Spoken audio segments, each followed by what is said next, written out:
Party నిర్వహించారు. గచ్చిబౌలిలోని ఓ apartment లో నిర్వహించిన రేవ్ పార్టీని పోలీసులు భగ్నం చేశారు. గచ్చిబౌలి పోలీస్ స్టేషన్ పరిధిలోని బర్త్డే పార్టీ వేడుకల్లో గంజాయి విక్రయిస్తున్న వారిని పోలీసులు అరెస్ట్ చేశారు. మొత్తం 18 మందిని అదుపులోకి తీసుకున్నారు. పక్కా సమాచారంతో దాడులు జరిపిన పోలీసులు 12 మంది అబ్బాయిలు 6 మంది అమ్మాయిలను అరెస్ట్ చేశారు. టీఎస్జీఎస్ కాలనీలోని ఓ అపార్ట్మెంట్ లో వీరు పార్టీ చేసుకున్నట్లు తెలిపారు. వారి వద్ద నుంచి 45 గ్రాముల గంజాయి మద్యం బాటిళ్లు స్వాధీనం చేసుకున్నారు. ఎన్డీఏ యాక్ట్ కింద కేసు నమోదు చేసి దర్యాప్తు చేస్తున్నారు.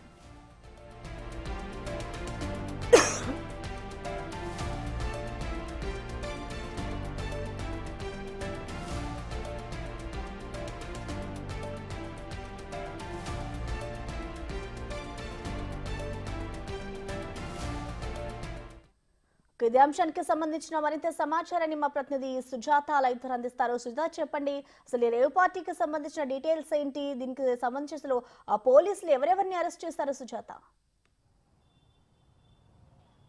ప్రస్తుతం అయితే గచ్చిబౌలిలోని టీఎన్జీఎస్ కాలనీలో ఒక రేవ్ పార్టీని అటు ఎస్పటి పోలీసులు భంగం చేశారు. నిన్న తెల్లవారుజామున అంటే ఉదయం తెల్లవారుజామున 3:30 గంటల ప్రాంతంలో అయితే మాత్రం ఈ రేవ్ పార్టీకి సంబంధించినటువంటి అక్కడ ఎస్పటి పోలీసులకు అందినటువంటి కీలక సమాచారం మేరకు ప్రస్తుతం గచ్చిబౌలి పోలీసులు అదుపులోకి తీసుకున్నారు. ప్రస్తుతం పోలీస్ స్టేషన్ లో ఉన్నారు. ఎందుకంటే ఎస్ఐ కూడా ప్రస్తుతం అయితే నైట్ షిఫ్ట్ లో ఉండడం వల్ల కొంతవరకు కేసుకి సంబంధించి అయితే మాత్రం ఇంకా ఇక్కడికి రాలేదు. వచ్చిన తర్వాత పూర్తి స్థాయిలో వీళ్ళు ఎంక్వైరీ చేసిన తర్వాత వీళ్ళ మీద ఇప్పటికే పలు సెక్షన్ల కింద కేసును అయితే నమోదు చేశారు. అంటే బర్త్డే పార్టీ చేసుకుంటున్నటువంటి సమయంలోనే అటు డ్రగ్ కి సంబంధించి గాంజా కావచ్చు, అదేవిధంగా మద్యం బాటిల్స్ ఏవైతే ఉన్నాయో వాటన్నిటిని కూడా పోలీసులు వినిపించు డ్రగ్ కావచ్చు వీటన్నిటిని కూడా అరికట్టడానికి ప్రభుత్వం చర్యలు తీసుకుంటుంటే, మరోవైపు గచ్చిబౌలి అంటే ఇది నిత్యం రద్దీగా ఉండే ప్లేస్. సాటర్డే, సండే, ఫ్రైడే ఇవి వస్తాయంటే వీకెండ్స్ లో ఎక్కువగా పబ్ కల్చర్ ఎక్కువగా ఇక్కడ ఉంటుంది. అలాంటి సమయంలో రీసెంట్ గా చూసాము పబ్స్ లో గాంజా అదేవిధంగా డ్రగ్ ని ఉన్నటువంటి వాటిని కూడా సీజ్ చేయడం, దాంతో పాటు వాళ్ళని అదుపులోకి తీసుకొని హెచ్చరికలు జారీ చేస్తుంటే వీళ్ళు రేవ్ పార్టీని నిర్వహించి అందులోనూ ఇక్కడ ఉన్నటువంటి అమ్మాయిలు 6 ఎవరైతే ఉన్నారో ఆ అమ్మాయిలు కూడా చాలా చిన్న వయసు వాళ్ళుగా కనిపిస్తున్నారు. దాంతో పాటు అబ్బాయిలు అంటే బర్త్డే పార్టీ అని చెప్పేసి వీళ్ళు డ్రగ్ ని అయితే మాత్రం తీసుకున్నట్లయితే మాత్రం పోలీసులు గుర్తించి ఆ పార్టీని కూడా భగ్నం చేశారు. అయితే ఇప్పటికైతే మాత్రము పోలీసులు ఎలాంటి సమాచారాన్ని బయటికి ఇవ్వడం లేదు. వాళ్ళని పూర్తి స్థాయిలో ఎంక్వైరీ చేసిన తర్వాత మిగతా సమాచారాన్ని కూడా ప్రెస్ మీట్ పెట్టి బయటికి చెప్పే అవకాశం ఉంటుంది. ఎందుకంటే తెలంగాణ రాష్ట్ర వ్యాప్తంగా ముఖ్యంగా హైదరాబాద్లోని పబ్స్ కల్చర్ ఏదైతే ఉందో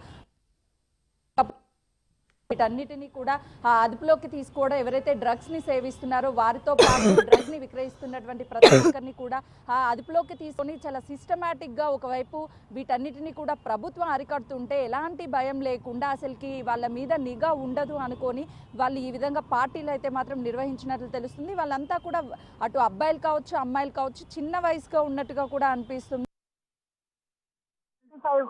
ఇయర్స్ మధ్యలోనే ఉన్నారు అమ్మాయిలు అయితే మాత్రము. బహుశా వాళ్ళు ఏదైనా కాలేజా లేకపోతే జాబ్స్ చేస్తున్నారా దాని మీద కూడా ఇంకా క్లారిటీ లేదు. అసలు వీళ్ళు ఎక్కడికి సంబంధించిన వాళ్ళు, ఇంతకు ముందు ఎక్కడైనా పార్టీస్ నిర్వహించారా, అసలు వీళ్ళకి ఎవరికి అనేది డ్రగ్ ని అనేది సప్లై చేశారు అనే దాని మీద కూడా పోలీసులు అయితే ఆరా తీస్తున్నారు. ఎందుకంటే ఇప్పుడున్నటువంటి కండిషన్ లో ఇంతకు ముందు ఇతర రాష్ట్రాల నుంచి హైదరాబాద్ వచ్చి డ్రగ్ కావచ్చు గాంజా కావచ్చు వీటన్నిటిని కూడా సప్లై చేసేవారు. ఎప్పుడైతే డ్రగ్స్ ని రూపమాపుతామని సీఎం రేవంత్ రెడ్డి ప్రజలకే హామీ ఇచ్చాడో ఆ టైం నుంచి కూడా డ్రగ్ పెడ్లర్స్ ఎవరైతే ఉంటారో వాళ్ళు తెలంగాణ రాష్ట్రం కావచ్చు హైదరాబాద్ కావచ్చు వచ్చి డ్రగ్ ని సప్లై చేయడానికి భయపడుతున్నటువంటి సమయంలో వీళ్ళే స్వయాన ఇతర ప్రాంతాలకు వెళ్ళి డ్రగ్ కావచ్చు గాంజాను కానీ తెచ్చుకుంటున్నటువంటి పరిస్థితి ఉంది. అలాంటిది వీళ్ళకి ఎవరు సప్లై చేశారు అనే దాని మీద కూడా పోలీసులు అయితే మాత్రం ఆరా తీస్తున్నటువంటి పరిస్థితి ఉంది. కాబట్టి ఇప్పటికీ ఏదైతే ఈ పార్టీ రేవ్ పార్టీ జరిగిందో పార్టీకి సంబంధించినటువంటి ఇల్లు ఎవరిది, అసలుకి ఎలాంటి పర్మిషన్ ఇచ్చారు, ఇందులో ఉన్నటువంటి 6 అమ్మాయిలు మిగతా 12 మంది అబ్బాయిలకి సంబంధించినటువంటి ఇల్లు ఎవరైనా ఉందా, ఎవరు అసలుకి ఈ పార్టీని అరేంజ్ చేశారు అనే దాని మీద కూడా పోలీసులు అయితే ఆరా తీస్తున్నారు. కాబట్టి ప్రస్తుతం వీళ్ళందరినీ అదుపులోకి తీసుకున్నటువంటి పరిస్థితి ఉందనే చెప్పుకోవాలి. మరోవైపు డ్రగ్ కి సంబంధించినటువంటి పూర్తి డీటెయిల్స్ ని కూడా పోలీసులు అయితే మాత్రము ఎవరు సప్లై చేశారనే దాని మీద చాలా సీరియస్ గా ఉన్నారు. ఒకవైపు కట్టడి చేస్తుంటే మరోవైపు ఎందుకు వీటన్నిటిని కూడా సప్లై చేస్తున్నారని చెప్తున్నారు. ప్రస్తుతం మనం చూస్తున్నాం కదా గచ్చిబౌలి పోలీస్ స్టేషన్ పరిధిలో అంటే రీసెంట్గానే చూసాము అటు రేవ్ పార్టీలకి సంబంధించి ప్రభుత్వం చాలా సీరియస్గా ఉంది.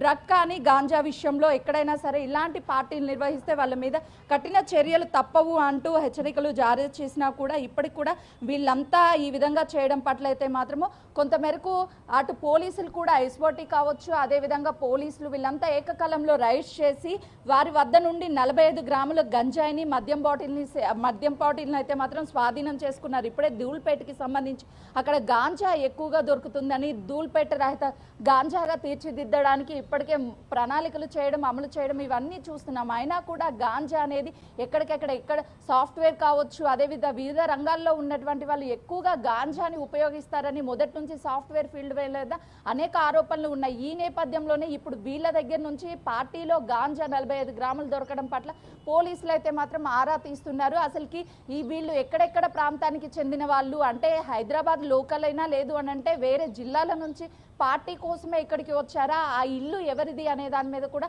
పోలీసులు ఆరా తీస్తున్నారు. కాబట్టి ఇప్పటికైతే ఆ అమ్మాయిలు వాళ్ళకి సంబంధించినటువంటి ఫొటోస్ని కానీ లేకపోతే అబ్బాయిలకి సంబంధించినటువంటి ఫొటోస్ డీటెయిల్స్ని ఏమీ బయటికి తీయొద్దు, బయటికి పంపొద్దు అని వాళ్ళు రిక్వెస్ట్ చేస్తున్నటువంటి పరిస్థితి ఉంది. వాళ్ళ పేరెంట్స్ ఎవరైతే ఉంటారో అమ్మాయిల పేరెంట్స్కి, అదేవిధంగా అబ్బాయిల పేరెంట్స్కి అయితే మాత్రం ఇన్ఫర్మేషన్ ఇచ్చారు. మరికొద్ది సేపట్లోనే పోలీస్ స్టేషన్కి తల్లిదండ్రులు వచ్చే అవకాశం ఉంటుంది. ఇప్పటికైతే మాత్రము దాంతోపాటు ఈ హైదరాబాద్ ప్రాంతంలో ఉన్నటువంటి అన్ని పబ్స్ మీద ఫోకస్ చేశారు. ఎక్కడ గాంజా కానీ డ్రగ్ కానీ దొరికినటువంటి పరిస్థితి ఉన్నటువంటి ఈ సమయంలో, క్రిటికల్ సమయంలో వీళ్ళు గాంజాని తీసుకొచ్చి బర్త్డే పార్టీని సెలబ్రేట్ చేసుకోవడం పట్ల వెనక ఎవరు ఉన్నారు అనే పోలీసులు అయితే ఆరా తీస్తున్నారు. కాబట్టి మొత్తానికైతే మాత్రము గచ్చిబౌలి పోలీస్ స్టేషన్లో వీళ్ళందరినీ అదుపులోకి తీసుకొని ఇన్వెస్టిగేషన్ చేస్తున్నటువంటి పరిస్థితి ఉంది. వాళ్ళ తల్లిదండ్రులు వచ్చాక మిగతా వివరాలన్నీ కూడా తెలిసే అవకాశం ఉంటుంది. ప్రసన్న, సుజాత, ఇది చూసుకుంటే ఓవైపు కాంగ్రెస్ ప్రభుత్వం డ్రగ్స్ ని కట్టడి చేసేందుకు కూడా కొన్ని చర్యలు తీసుకుంటోంది. ఎక్కడికక్కడ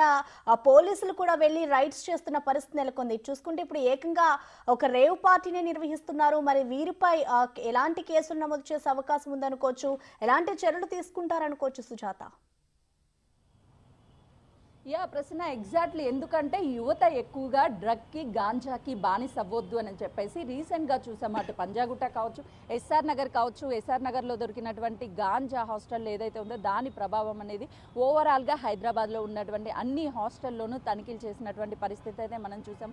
అలాంటి యువత పక్కదారి పట్టొద్దు, ఎలా విధంగా గాంజా కానీ డ్రగ్ కానీ బానిసలు అవ్వద్దు అని చెప్పేసి చాలా సీరియస్గా అటు పోలీసులు కూడా ఎప్పటికప్పుడు హాస్టల్స్లో కావచ్చు, అదేవిధంగా ఆఫీసెస్లో కూడా తనిఖీలు చేస్తున్నటువంటి పరిస్థితి ఉంది. ఇలాంటి సమయంలో వీళ్ళు హాస్టల్స్లో ఎవరైనా సప్లై చేశారా, లేకపోతే వీళ్ళకి రెగ్యులర్గా తీసుకునే అలవాటు ఉందా, లేకపోతే పార్టీ కోసం ఏదైనా డ్రగ్ గాంజాని ప్రత్యేకంగా తెప్పించుకున్నారా అనే దాని మీద పోలీసులు ఆరా తీస్తున్నారు. దీనికి సంబంధించి పలు సెక్షన్ల కింద, ఎందుకంటే అటు ఫ్యామిలీ వచ్చిన తర్వాత వీళ్ళకి సంబంధించినటువంటి వివరాలన్నిటినీ కూడా సేకరిస్తారు. ఎవరెవరు గాంజా ఏమైనా తీసుకున్నారా, కేవలము అటు ఇప్పటికి సంబంధించి